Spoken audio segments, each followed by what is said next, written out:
Howdy, everybody. Thanks for joining me today. June 11th. Keeping that streak going. 11 episodes for the month, 11 new videos. This is going to be a continuation of the Great Wall of America video and also a transition into Anomalous America, episode 12, Mississippi. We're going to be talking about ancient constructions, more of these walls, just like Anomalous America, episode 10, Texas, the Great Wall of Texas, 400 plus miles found. Although there's another town called Stonewall, Texas, and this construction is very similar. So it's my opinion that these walls crisscross the entire continent and go all the way down into Peru. And they are very similar in construction to the walls in China. And we're going to kind of touch on that a little bit here in this episode, but get more into it in the next Anomalous America episode. So, and as always, I appreciate you spending your time with me. It is your most valuable resource. Let's get into it.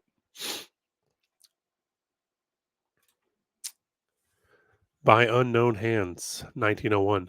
Mississippi's Great Stone Wall, a puzzle to archaeologists. Wonderful and massive structure that has withstood the ravages of many thousands of years in Claiborne County. One of the scientific puzzles of the state of Missouri. Now, again, I don't know why it says Missouri, but this is in Mississippi. Is the Brandywine Stone Wall. It has long been a problem that is yet unsolved. Now, this wall was first described in the 1830s in American newspapers, and they described it as a prehistoric pavement. They called it an ancient road. And we'll get into that specific article in Anomalous America, episode 12. Make sure to tune in on Tuesday for that. But yeah, so this is, 60 plus years later, and they're just kind of digging at it.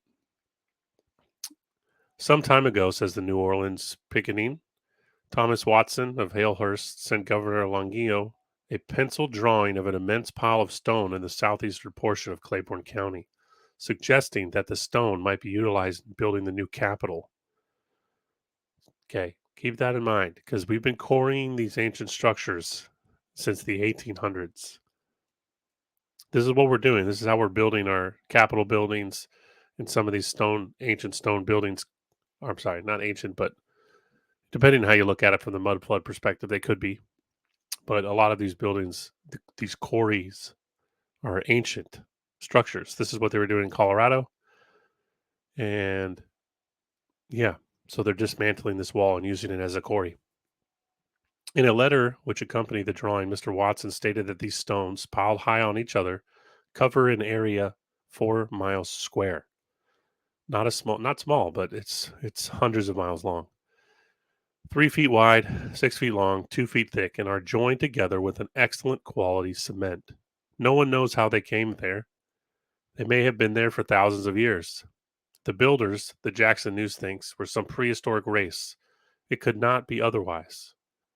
The structure is supposed to be a continuation of the Great Chinese Wall, which seems to begin below Raymond in the southern part of Hinds County, and which is traceable through Copiah.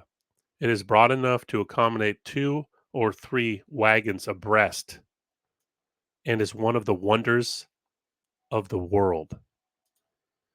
Now you can see why originally this was called a pavement or a prehistoric highway, because all that was showing was the top and they were running wagons over the stone road.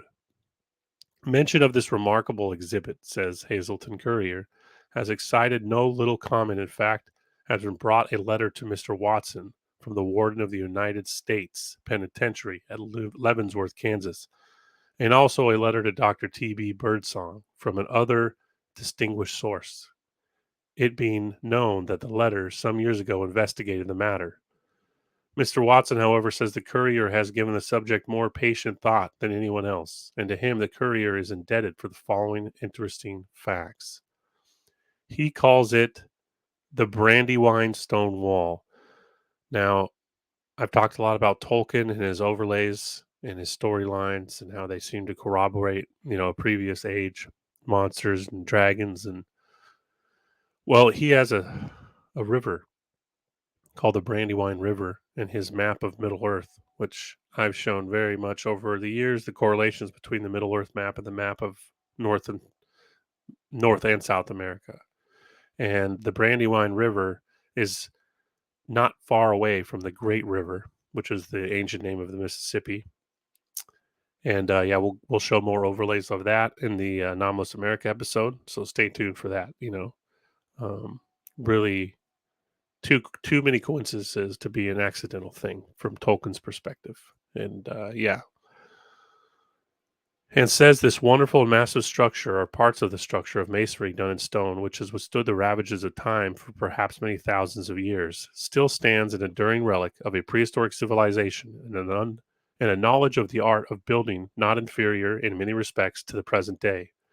These stone buildings lie, for the most part, buried in the earth in the southeastern part of Claiborne County, and lying against the Copia County line on the slope overlooking the valley of the Brandywine Creek of the west side. These walls run from northeast to southwest. They are built of white or grayish white stone of immense size, weighing 2 or 3 tons, measuring from 6 to 8 feet in length and 3 feet wide by 2 feet thick. These blocks or slabs are laid in a very fine quality of cement and as perfectly as brickwork. The joints are perfect and very close. At one place, the top of the wall is exposed by the earth being washed away to a width of 60 feet and a length of 90 feet. This exposure has the appearance of a brick hearth. At another place, the stone has been quarried for domestic use to a depth of 3 layers of slab, which is 6 feet, and a width of 24 feet, or 8 blocks, and a length of 25 blocks, or 150 feet. The length of this wall, as indicated by the croppings, is about 1,000 feet, and another place about 500 yards away from the place just mentioned is a wall jutting from under a slope for a distance of nearly 2,000 feet. This stonework is exposed in a great many places over the area of 4 square miles. The size and angles of the blocks of stone are so perfect that they resemble pressed brick. The tops of these walls are perfectly horizontal and without regard to the unevenness of the earth's surface. The seams across the tiers are perfectly horizontal, and these blocks are smoothly dressed on the edges and ends, while the broad surfaces are brought down to a level plane, but not dressed.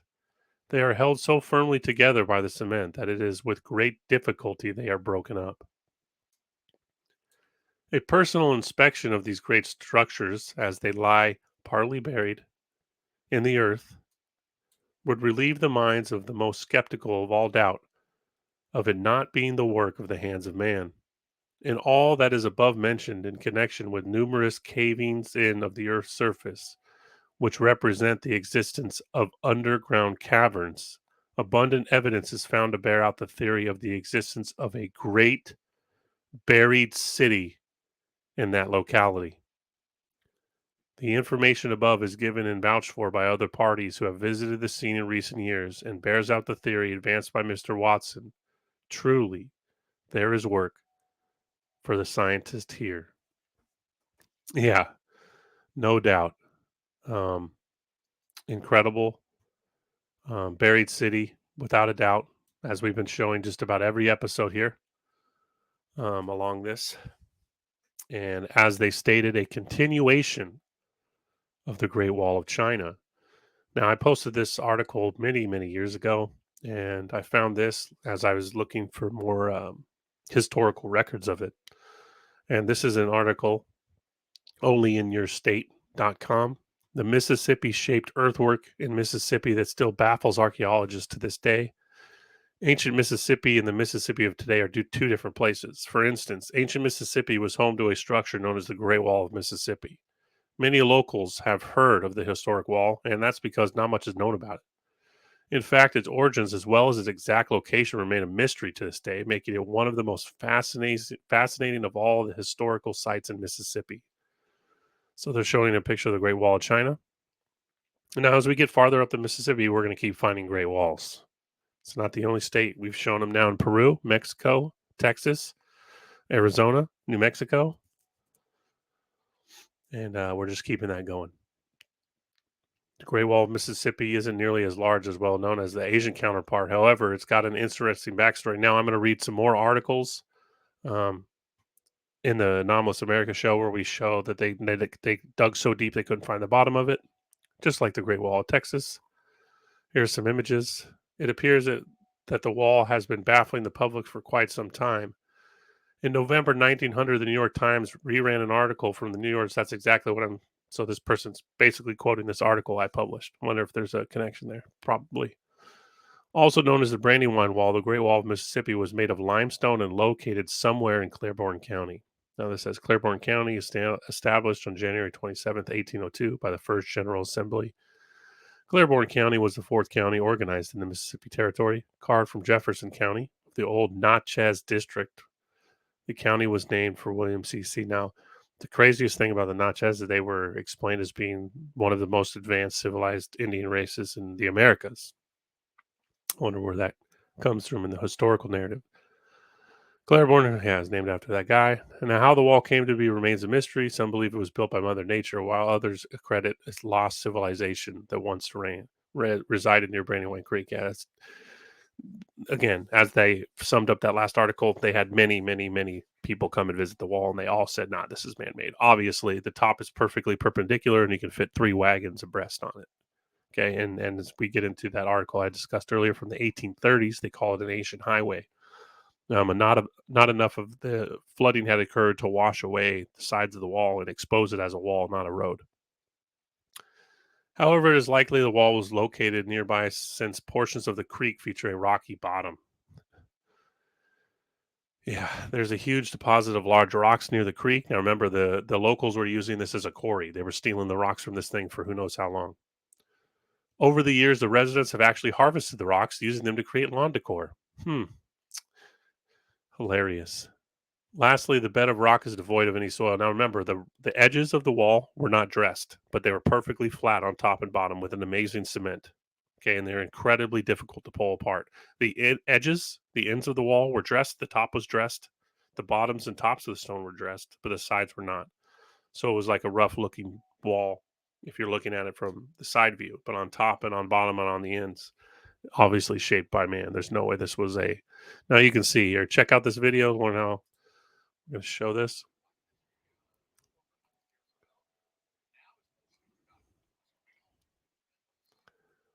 I'm not sure if you'll be able to hear this.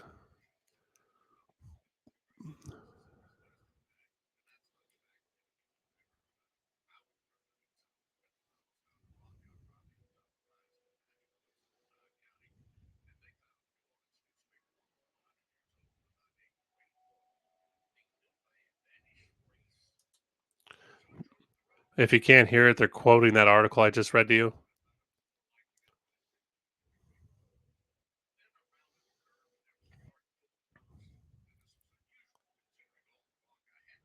Now they're talking about all the rocks.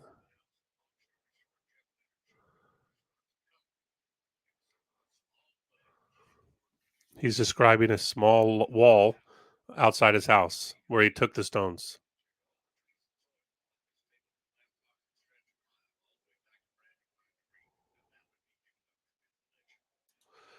Hopefully you could hear that. If not, he says that he's traced it over a mile all the way back to the creek.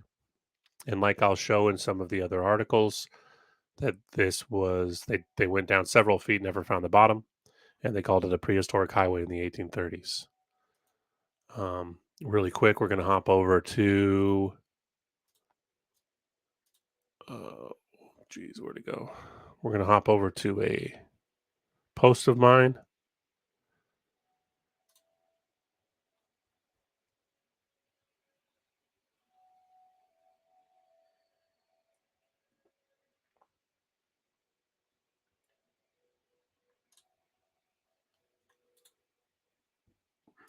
Apologize for the delay here. Going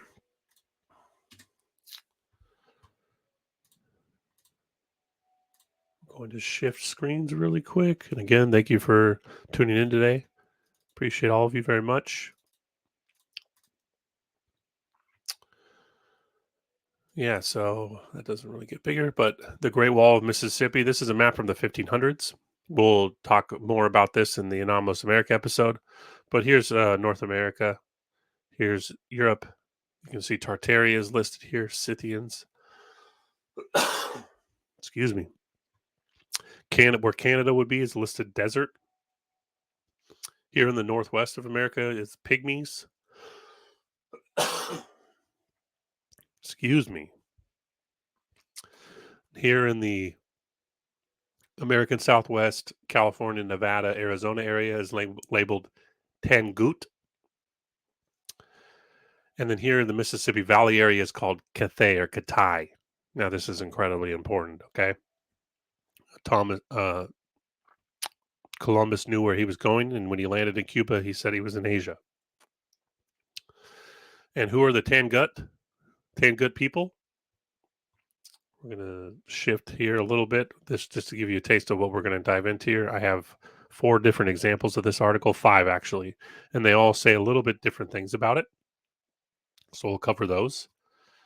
And now remember this map, okay? We're going to hop over to another share real quick, and that'll be the end of this recording. Now, who were the Tangut people? They were a Chinese Z dynasty. After the collapse of the Tanguts established the Western Xia dynasty. Now, when I dive more into antiquities of Mexico and Central America, you're going to find the Olmecs called themselves the Xia or Zai, the Olmecs. Okay. And Guatemala is named after Gautama Buddha. Some of the oldest Buddhist relics are found in Central and North America. And this is incredibly important because we're going to find a lot of overlays between the quote Chinese. Now, the Chinese language has been manipulated in the last 150 years. And pre its manipulation, it said it was defined more as a Etruscan or Finnish, Ergo Finnish language than it is today. Again, connecting again with Mexico, the Etruscans and their very much relation to Atlantis, their stories of Atlantis, the Etruscans having a foundation in Mexico. And yeah, so the Tangut, the Z, the Olmec, related to these giant city builders of the American Southwest.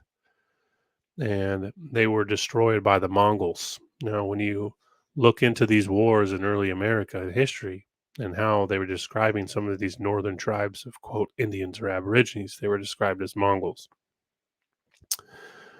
Now, why this is important is I believe that the stories of Genghis Khan and his son Kublai, or grandson, sorry, son, I think, really take place here in America. And there's a reason why all this oldest maps describe the Mississippi, the Great River, the River Sham, and the Gulf of Sham, the Gulf of Mexico, and these connections here. So we'll cover more of this in Anomalous America, episode 12, Mississippi. We'll talk more about the Buddhist shamanist relations to the Mississippi Valley. And then we'll dive a little bit more into the Tolkien relation between the Great River in Tolkien's Middle Earth map and the Brandywine River in Tolkien's Middle Earth map.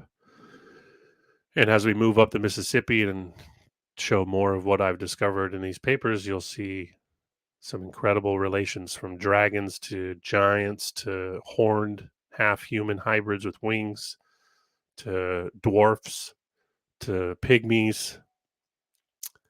And America was a land full of all these different types of, what were kind of fantasy stories.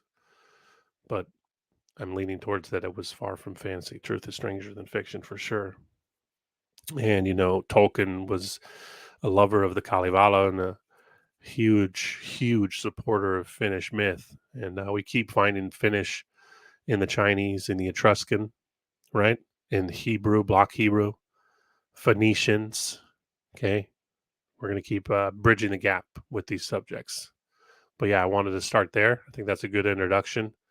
Um, the Great Wall of Mississippi, a continuation of the Great Wall of China. Crazy. Thanks for tuning in, guys. Appreciate you very much. See you on Tuesday. Actually, see you tomorrow, but stay tuned on Tuesday for more connections with this subject matter. Thanks again. Have a wonderful day.